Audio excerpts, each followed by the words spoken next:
I said, am I doing okay on CNN? He said, yeah, fine. He said, I'm thinking about it. He says, I read your book, and he said, this is a book that talks about the Kosovo campaign. And he said, I just want to tell you, he said, nobody's going to tell us where or when we can bomb. Nobody. He said, I'm thinking of calling this a floating coalition. What do you think about that? I said, well, sir, thanks for reading my book. And, he said, thanks, that's all the time I've got. Really. And I went downstairs. I was leaving the Pentagon, and an officer from the Joint Staff called me into his office and said, I want you to know, he said, sir, we're going to attack Iraq. And I said, why? He said, we don't know.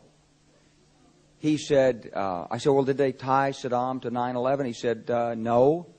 He said, but I guess they don't know what to do about terrorism, and so they think, but they can attack states, and they want to look strong, and so I guess they think if they take down a state, it will intimidate the terrorists. And you know, it's like that old saying, he said, if the only tool you have is a hammer, then every problem has to be a nail.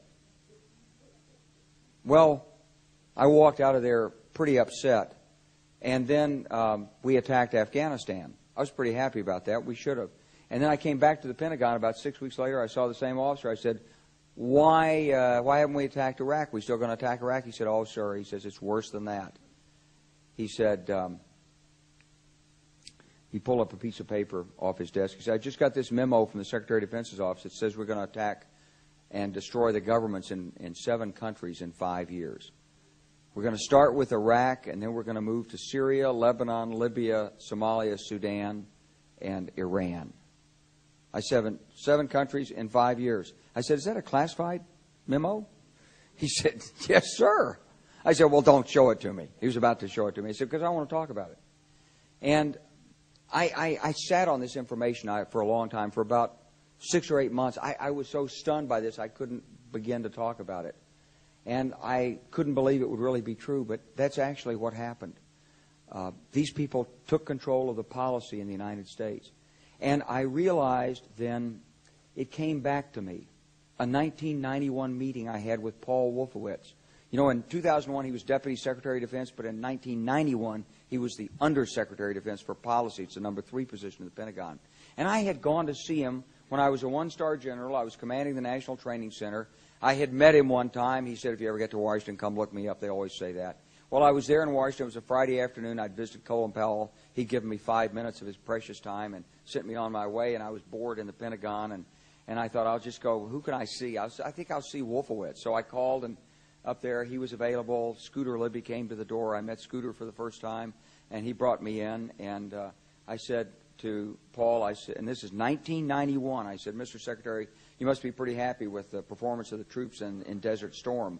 And he said, well, yeah, he said, but not really. He said, because the truth is we should have gotten rid of Saddam Hussein, and we didn't. And this was just after the Shia uprising in March of 91, which we had provoked, and then we kept our troops on the sidelines and didn't intervene. And he said, but one thing we did learn, he said, we learned that we can use our military in the region, in the Middle East, and the Soviets won't stop us. He said, and we've got about 5 or 10 years to clean up those old Soviet client regimes. Syria, Iran, Iraq, before the next great superpower comes on to challenge us. And it was like, you know, I'm coming out of the Mojave Desert. I've been training troops. I haven't been thinking geostrategy for some time. And suddenly a guy just sort of shoves this nugget at you. Well, you remember it. It was a pretty stunning thing. You mean the purpose of the military is to start wars and change governments? It's not to sort of deter conflict? We're going to invade countries? And, you know, my mind was spinning. And I put that aside. It was like a nugget that you hold on to. This country was taken over by a group of people with a policy coup. Wolfowitz and Cheney and Rumsfeld, and you could name a half dozen other collaborators from the Project for a New American Century. They wanted us to destabilize the Middle East, turn it upside down, make it under our control. It went back to those comments in 1991. Now, did anybody ever tell you that? Was there a national dialogue on this? Did senators and congressmen stand up and denounce this plan? Was there a full-fledged American debate on it? Absolutely not. And there still isn't. And that's why we're failing in Iraq.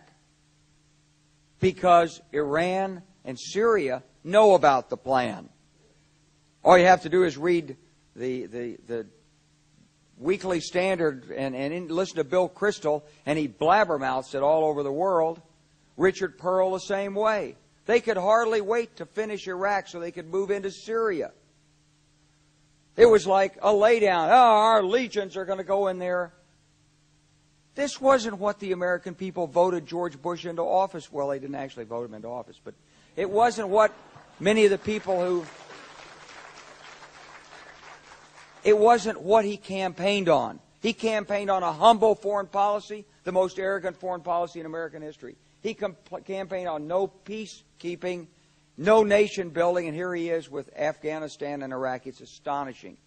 So the root of the problem is not how many troops are in Iraq. Please believe me. Don't be mad, if you're a Democrat, at your Democratic congressman because they can't reduce the troops and frustrate the president. That's not the issue. And if you're a Republican, don't be mad at the Democrats because they're fussing with the troops. Whether you're a Democrat or a Republican, if you're an American, you ought to be concerned about the strategy of the United States in this region. What is our aim? What is our purpose? Why are we there? Why are Americans dying in this region? That is the issue.